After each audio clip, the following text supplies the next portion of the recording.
اسی طرح یہ ہے کہ جو زیب و زینت کی ہمیں اجازت دی گئی ہے، میک اپ کی جو اجازت دی گئی ہے، اس میں بھی حد سے بڑھنے سے منع کیا گیا ہے. ایک حد کے اندر رہ کر یہ میک اپ بھی کرنا چاہیے.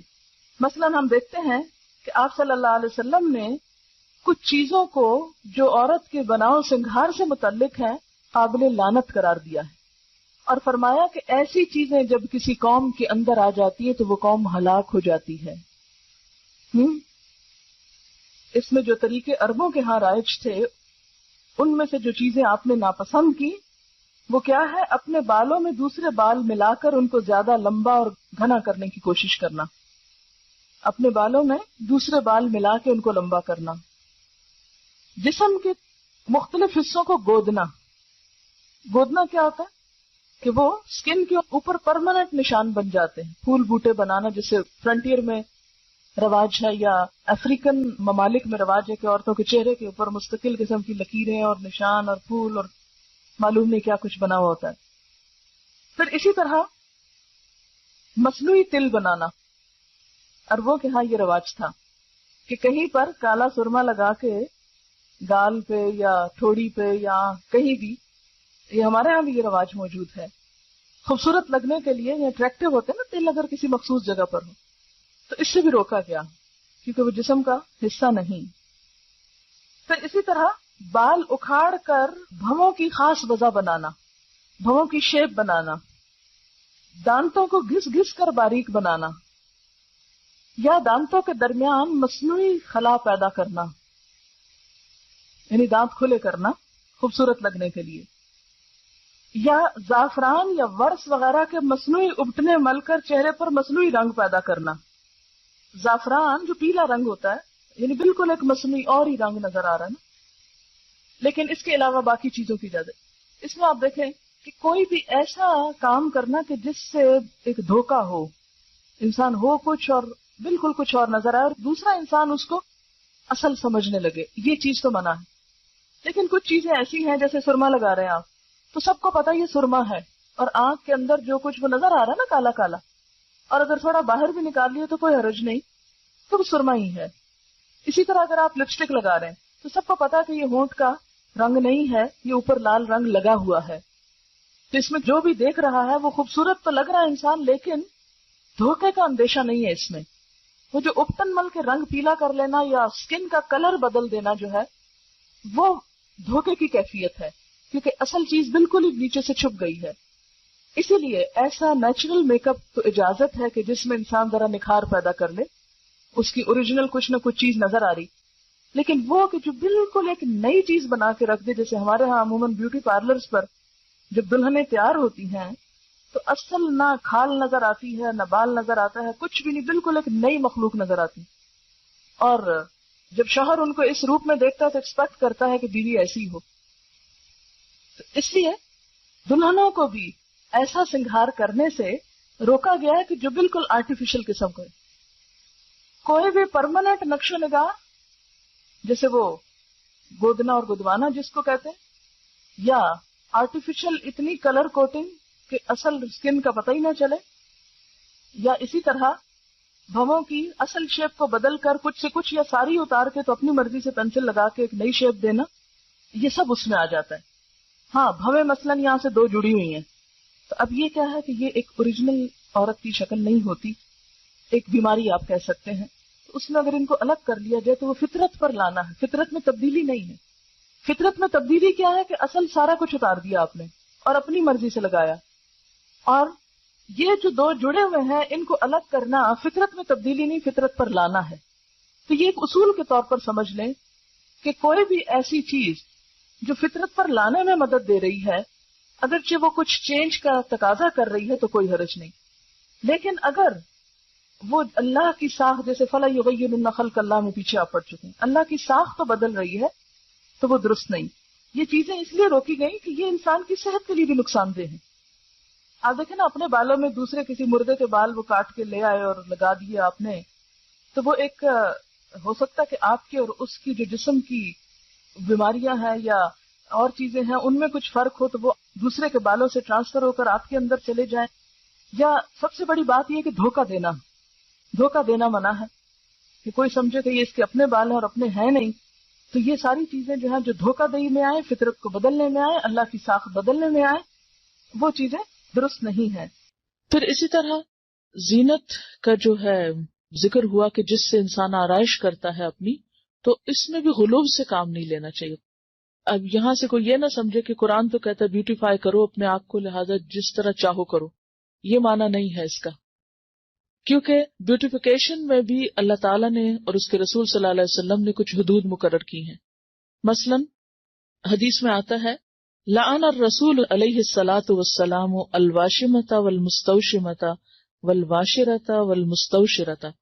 رسول اللہ صلی اللہ علیہ وسلم نے لعنت فرمائی ہے گودنے والی پر، گودوانے والی پر، دانتوں کو نوکدار بنانے والی پر، اور اس پر جو دانتوں کو نوکدار بنوائے. یعنی ایسا طریقہ اختیار کرنا کہ جو پرماننٹ میک اپ کی قسمیں ہوتی ہیں، کہ مثلا یعنی ٹیٹوز جس کو کہتے ہیں، تو ٹیٹوز صرف بلو کلر کے نہیں یا بلیک نہیں ہوتے، بلکہ اب میک اپ کی غرض سے بھی استعمال ہو رہے ہیں، اس سے بھی منع کیا گیا ہے. یعنی گودنا جو ہے وہ اس میں شامل ہوتا ہے. اور اسی طرح جو دوسری چیز ہے دانتوں کو نوکدار بنوانا، یہ اس دور میں لوگ کیا کرتے تھے، گھسا گھسا کے دانتوں کی شیپ فرق کر لیتے تھے. بریسز لگانا نہیں مراد، وہ تو اس میں تو ٹریٹمنٹ بھی ہوتی ہے نا، لیکن ایسی بیوٹیفیکیشن کے جس سے خلق میں تبدیلی ہو جائے. اس میں آپ دیکھیے حدیث میں واضح الفاظ میں آتا ہے، بخاری اور مسلم کی حدیث ہے کہ آپ صلی اللہ علیہ وسلم نے خوبصورتی کے لیے دانتوں میں درزیں بنانے والی، یعنی دانتوں کو اندر سے گھسا کے بیچ میں فاصلہ زیادہ کرنا، اس پہ لعنت کی ہے، جو در حقیقت اللہ کی بنائی ہوئی ساخت میں رد و بدل کرتی ہیں. یعنی کوئی بھی ایسا میک اپ کہ جس سے پرماننٹ چینج جسم کے اندر ہو خوبصورتی کی خاطر، وہ منع کیا گیا ہے. اس میں آتا ہے لعن اللہ المتفلجات للحسن، کہ حسن کی خاطر دانتوں کے اندر تبدیلی پیدا کرنا. اسی طرح لعن رسول اللہ صلی اللہ علیہ وسلم النامصۃ والمتنمصۃ. آپ صلی اللہ علیہ وسلم نے بال نوچنے والی پر اور اس پر جو کسی سے خدمت لے اس پر بھی لعنت کی ہے. اور اس میں بھی ایک تو وہ بال ہیں جو بیماری کے طور پر ہیں، جیسے چن پر یا لپس وغیرہ پر، تو وہ نہیں. ایک وہ ہے کہ جو آنکھوں کی جو بھویں وغیرہ ہیں ان کو تراشنے کے لیے بنائے جاتے ہیں، وہ شامل ہیں. نہیں، ویکسنگ نہیں آتی کیونکہ وہ اذیت کا سبب ہے نا. جو بال اعضاء میں آتے ہیں کہ عورت کو مرد بنا دے، یعنی بازوؤں پر یا چہرے پر ایسے بال کہ جو عورت کو عورت نہیں بلکہ مردوں سے مشابہ کر دیں، ان کو اتارنے کی اجازت ہے، اس سے منع نہیں کیا گیا. بلکہ اس میں آپ دیکھیے کہ طبرانی کی روایت ہے کہ ابو اسحاق کی بیوی جو نوجوان تھی اور خوبصورتی کی شائق تھی، حضرت عائشہ کی خدمت میں حاضر ہوئی اور پوچھا کہ عورت اپنے شوہر کے لیے اپنے رخسار کے بال، رخسار کہتے ہیں نا چیکس کو، صاف کر سکتی ہے؟ حضرت عائشہ نے فرمایا اذیت کو ممکنہ حد تک دور کرو، کیونکہ یہ اذیت کا باعث ہے. یعنی عورت کے منہ پر بال جو ہیں وہ مرد کے لیے اذیت کا باعث ہے. تو یہ کتاب اللباس فتح الباری میں روایت آئی ہے، تو اس کی اجازت ہے.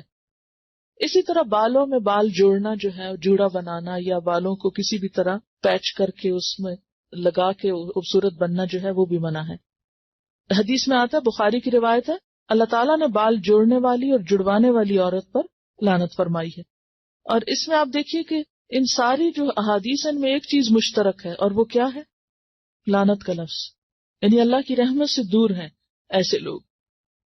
ایک اور حدیث میں آتا ہے کہ بنی اسرائیل اس وقت ہلاک ہوئے جب ان کی عورتوں نے ایسے کام کیے. یعنی بنی اسرائیل کی ہلاکت کے پیچھے بھی ان کی عورتوں کی حد سے زیادہ زینت میں دلچسپی تھی. پھر اسی طرح ایک اور حدیث ہے جس سے پتہ چلتا ہے کہ بالوں کے اندر اگر کوئی جیسے دھاگے کے یا اون کے کوئی پیچز لگائے جائے تو منع نہیں ہے زینت کے لیے، جیسے چٹیا ڈالتے ہیں یا مہندی یا پراندہ یا وہ جو کلپس وغیرہ ڈالتے ہیں یا بیڈز ڈالتے ہیں، اس سے منع نہیں کیا گیا کیونکہ وہ پتہ چل رہا ہے کہ کوئی ایکسٹرا چیز ہے. اور پھر اسی طرح یہ ہے کہ خضاب لگانا جو ہے، یعنی بالوں کو رنگ لگانا، اس میں سیاہ رنگ سے منع کیا گیا ہے.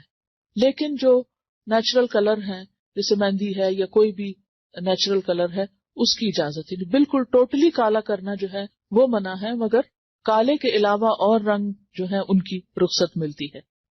اس میں ہم دیکھتے ہیں کہ واضح طور پر حکم ہے.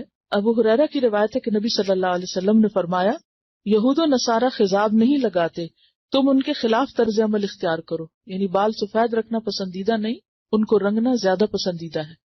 ٹھیک ہے، یعنی بعض لوگوں کا خیال یہ ہے کہ کلر کرنا جو ہے یا خضاب لگانا جو ہے وہ شاید تقوی کے خلاف ہے. تو اس کے برعکس آپ نے کیا فرمایا کہ یہود و نصارہ اس کو نہیں پسند کرتے، کیونکہ ان کے ہاں بزرگی کی علامت کیا ہے کہ اپنے بال وائٹ کر لو. لیکن آپ نے کیا فرمایا کہ نہیں، تم رنگو. اور اس میں ہم دیکھتے ہیں کہ حضرت ابوبکر اور حضرت عمر خضاب لگاتے تھے، لیکن بعض صحابہ کو پسند نہیں تھا، جیسے طبعی طور پر جیسے حضرت علی ہیں، ابی بن کعب، حضرت انس، ان کو پسند نہیں تھا. تو یہ نہیں کہا گیا کہ تم ضرور لگاؤ، یعنی تاکید بھی نہیں کی کہ کیوں. اگر کوئی اس لیے نہیں کر رہا، یعنی کسی اور قوم کی مشابہت میں نہیں کر رہا، اپنی ذاتی دلچسپی کی بنا پر اس کو نہیں شوق لگانے کا، تو اس کے لیے رعایت ہے. ایسا بھی نہیں کہ وہ ضرور ہی لگائے، لیکن لگانا جو ہے اس میں ممانعت نہیں. ہاں، اب کیا لگایا جائے اور کیا نہ لگایا جائے اس کے اوپر توجہ کرنے کی ضرورت ہے. اور اس میں خاص طور پر جو صحیح مسلم میں روایت آتی ہے کہ بالوں کا رنگ بدل دو لیکن سیاہ خضاب سے پرہیز کرو، بالکل بلیک نہیں لگاؤ. امام زہری فرماتے ہیں جب تک ہمارا چہرہ تر و تازہ تھا ہم سیاہ خضاب استعمال کرتے، لیکن جب سے چہرے اور دانتوں میں تغیر آ گیا ہم نے اس کا استعمال چھوڑ دیا. بالکل بلیک سے کیوں منع کیا گیا؟ کیونکہ یہ بھی ایک طرح سے دھوکہ دینے والی بات ہو جاتی ہے. آپ نے فرمایا بہترین چیز جس سے تم سفید بالوں کا رنگ بدل سکتے ہو وہ حنا اور کتم ہے.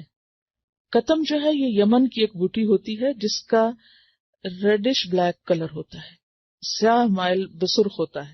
اور حنا کا رنگ تو سب کو معلوم ہے. اور حضرت عمر خالص حنا لگاتے تھے، حضرت ابوبکر حنا اور کتم ملا کے لگاتے تھے.